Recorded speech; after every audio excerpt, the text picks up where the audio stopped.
In today's story, we delve into a world where superheroes and villains exist. A hero should never kill anyone, not even the worst of villains. Our protagonist could never understand why his team of heroes lived by those words, but he tried his best to do the same. Until the villain who wiped out his squad killed his brother in prison.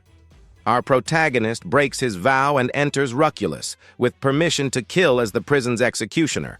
Now, he must fight his way through the villains to kill the worst of them all and avenge his brother. So, let's begin. Our story starts as we see smoke and disaster engulf the battlefield. We see an injured man breathing heavily. The scene zooms out, and we see the injured man pinning a white-haired man down while breathing heavily. The white-haired man starts laughing and says to the other man, "I knew it! You are different from those worthless fools," while glancing at his surroundings full of dead bodies. "Shut up!" the boy growls at the white-haired boy, glaring into his soul. "Kill me!" the white-haired boy mocks, continuing with a proud expression. "You are the only one fit to kill me anyway." "No," the man growls at him in anger. "I won't be the one killing you," he continues, holding him by his collar. "I promised my team to put you on the chair so justice can be served." Then we hear the hero looking back to this time and saying to himself, "I still regret it to this day. I should have killed him back then." Then we see a news anchor reporting that day's incident. Seung-hwan Hwang, the notorious villain that made the whole world tremble in fear, has been sentenced to death. A superpower suppression device has been placed on Hwang, and he is currently imprisoned on the 5th basement floor of Ruculus prison for vicious villains. In other news, some of our heroes who fought alongside Gang Yu Seo against Hwang passed away. The joint funeral for the fallen heroes of equality will be held tonight. The government expresses its sincere gratitude for the selfless service of... And someone turns off the TV.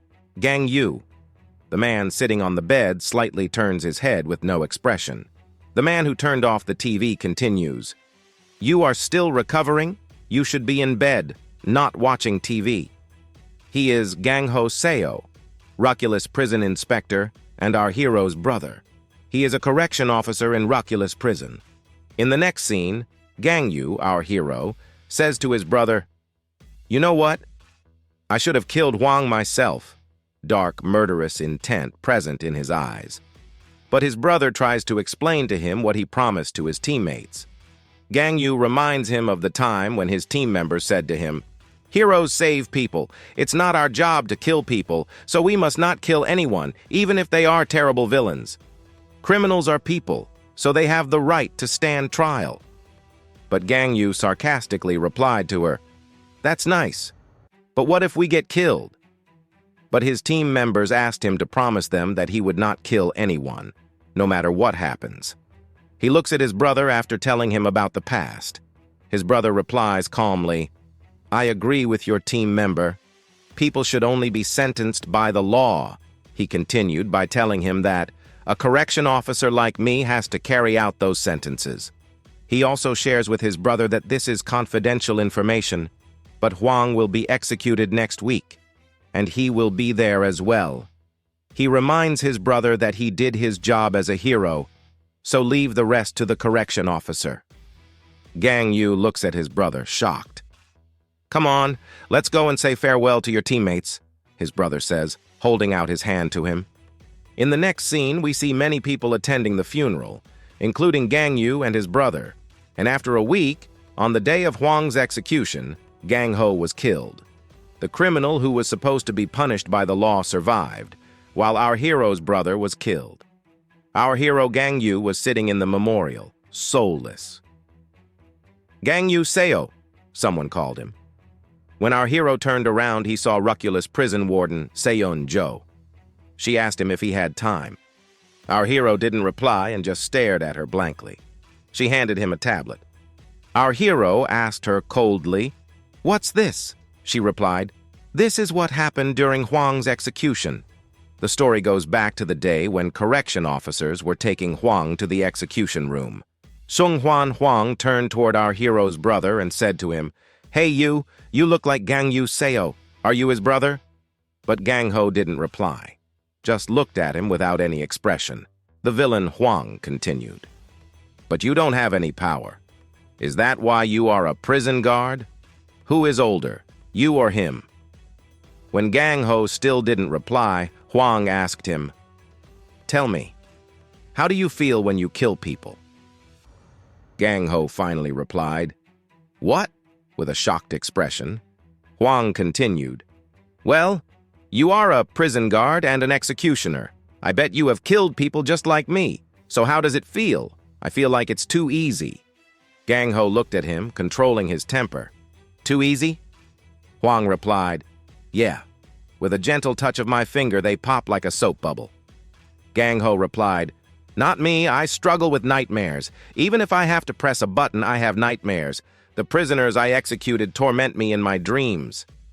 Huang asked, "But still, you are doing this?"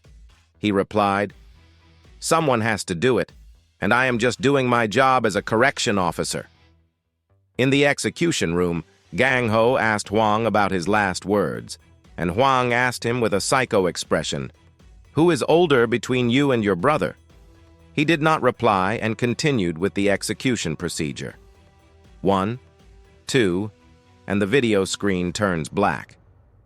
Gang Yu stares at the black screen with shock when Se-Yun Jo, the warden, continues. Right at the moment of execution, all the power at Reculus went out. In the execution room, all the officers panicked and asked, "Is this a blackout?" Gang Ho yelled, "What about the prisoner?" When he looked at Huang, he was smiling like a maniac while removing the suppression device. Gang Ho yelled, "Get down!" and broke the glass window. One officer called for backup. "The prisoner broke the suppression device. I repeat, the prisoner broke the suppression." Before he continued, someone grabbed his shoulder from behind. When he saw who it was, only fear was left in his eyes, and his body started bulging so that he couldn't even yell for help. And Huang smiled happily. "That's a pop," and the officer blasted on the spot, leaving blood all over the place. Huang walked toward Gang Ho, who was still horrified by the scene. "You know what I think.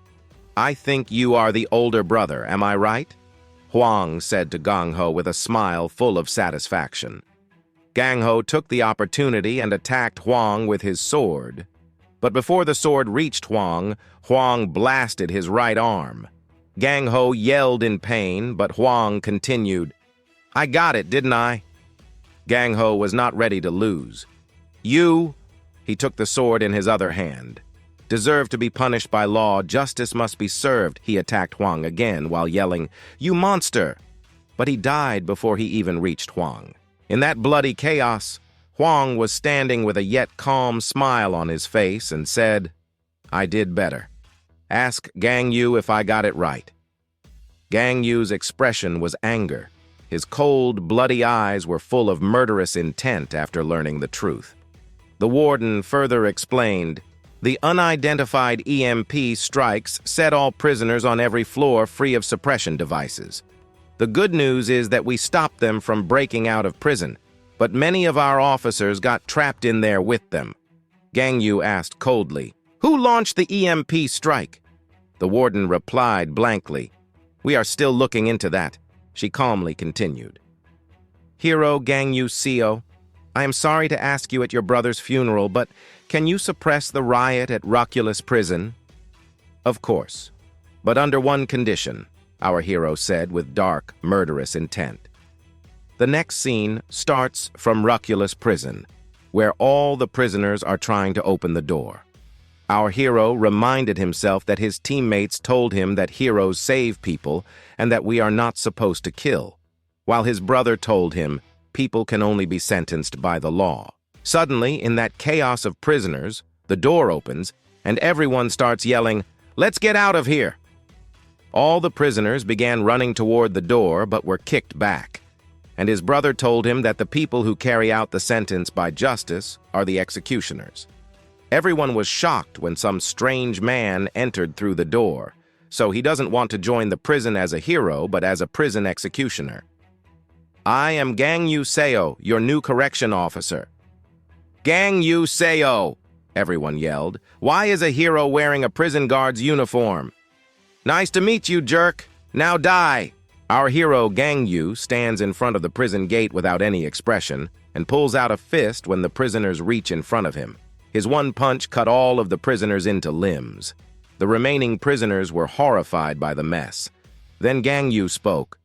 "Hello, mic testing. Listen up, you pigs. Under the order of the government, everyone from the ground floor, solitary confinement on the ground floor, basement floor, and second basement floor, third, fourth, and fifth basement floors. I will take over." Huang listened to Gang Yu. "Hey, you are here!" Gang Yu yelled, "My brother's duty will be executed immediately." "An execution? What the hell are you talking about? You son of a bitch! You are going to kill us?" All the prisoners start yelling at Gang Yu. Gang Yu looks at them coldly. "You took countless lives yourselves. Why are you so upset about getting killed?" One of the prisoners yells back, "Countless lives! I didn't kill that many people." His name was Keltia. He had murdered 12 people. Another prisoner also says, "I have many more fingers than the number of people I killed." His name was Brooke, and he dismembered 7 people. Cade, another prisoner who had abducted a child, raped and murdered, says, "I killed less than 5 people." Other prisoners also join them and start yelling, "Who are you to decide whether we die or not? We have our rights. Get me a lawyer." While the prisoners are fighting for their rights, a green-haired man stands between the crowd blankly thinking, it's getting rowdy. His name was Guan Choi, and he had raped and murdered 8 people. He thought, while Gang Yu was distracted by the other prisoners, he could run. He didn't waste time and used his superpower speed to break out of prison. But his flawless plan soon failed when he was kicked by Gang Yu in the face before he reached the gate and died on the spot. In the next moment, the prisoners, who were just a moment ago fighting for their rights, were horrified by the scene. The dead body of the prisoner was harshly thrown on the ground when our hero Gang Yu started speaking.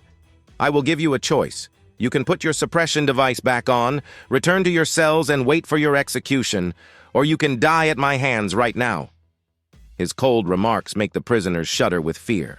"Don't be fucking ridiculous. The latter is the better choice. We will still end up dead either way," a man speaks, taking all the prisoners' attention. He continues proudly, "We might as well put up a fight before we die. The terms of your negotiation don't make any sense." "This isn't a negotiation. This is the last bit of mercy I am offering you," our hero Gang Yu replies, with a cold, dark expression. All the prisoners start to panic after Gang Yu's remarks. "Shit, we are screwed. He is serious about killing us." Some decide to accept his offer. "Maybe we will live a bit longer if we surrender. I am gonna put my device back on." Don't get intimidated by his name. Let's make quick work of him and find our freedom. Gang Yu looks at the confident prisoner with a cold, deadly gaze and says, "Oh, you must be the scumbag the warden told me about." Our hero recalls what the warden had told him. The prisoners in Ruculus are grouped by their level. The ground floor holds over 300 serial killers who have murdered several people. The first floor holds over 100 criminals who put towns in danger. The second floor holds 30 criminals who put cities in danger. The third floor holds 10 criminals who made the entire nation vulnerable, while the fourth floor has 5 criminals who posed a threat to the entire continent, and the fifth floor holds Huang and 2 other criminals that put the entire world in danger. She told him, "I know that's a lot, but you will only have to face a number of them because..." They show the second-floor basement prisoners controlled by 2 little girls, and they were asking other prisoners to confess their sins. While on the 5th floor, a white-haired girl was sitting on a pile of dead bodies with a blank face when Huang approached her. "Wow, I didn't know someone else was down here." From their expressions, you can guess they are not friendly at all. Huang shows a psychopathic, sinister smile and remarks, "Now, I can kill sometime, until Gang Yu gets here." The warden told him things were different on the ground floor because all the prisoners were united under this man Hilason. He has a special superpower that enables him to empower targets around him. Gang Yu continues calmly yet coldly. You attacked a hospital with 30 criminals to kill civilians and a second-tier hero named Hayes for a total of 8. 10! Hallison cuts off Gang Yu mid-sentence and replies with a proud, sinister expression. It was 10 people, you see. That hero lady was pregnant with twins. Gang Yu stares at him deadly and says, "Hello, Warden? I might have to use some force. How sturdy is this prison?" The Warden assures him, giving him a guarantee. "You don't have to worry. It wouldn't break down no matter what you do." "Then I won't have to hold myself back," he replies with a cold, deadly voice and cuts the call. "You are bluffing. You barely did anything in equality. I bet you captured Huang by sacrificing your teammates and getting the final tap," Hallison remarks confidently with a huge, proud smile. "We will send you to where your teammates are," he says with a huge, sinister smirk and yells, "Strength." "Yes, yes, we feel an overwhelming power," all the prisoners yell, while their bodies start looking like beasts. Hallison yells, "Everyone get him!" And all the prisoners run toward our hero while their eyes are full of bloodthirst. When they were about to reach hero Gang Yu, a strong dark red force came out of his leg, which he used to kick those prisoners away. That force split every prisoner's body into 2 parts. The proud-faced Hallison is horrified. What the hell?" he yells when he sees dead bodies all around him. Our hero doesn't give them time and flawlessly pulls out his leg again, kicking the floor with a strong force. That dark red force spreads throughout the floor, hitting every remaining prisoner. Due to the strong impact of our hero's kick, the whole building starts to tremble, and every prisoner can feel the impact. Hallison yells, "Shit, what's going on?" He doesn't even have time to save himself when our hero collects all the force in his fist and says, "Mode!" Hallison yells, "Stop him!" But it is too late for them. Our hero says, "One," and punches them. Our hero splits all the remaining prisoners' bodies into 2 pieces. Hallison, who was standing proudly a while ago, is shocked. No, this can't be.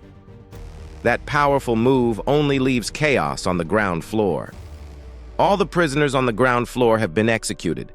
"I'm heading over to the solitary confinement cell," our hero remarks and moves forward, leaving chaos behind. That's all for the part 1. Make sure to leave a like, subscribe, and comment to let us know if you are interested in a part 2. Until next time, see ya.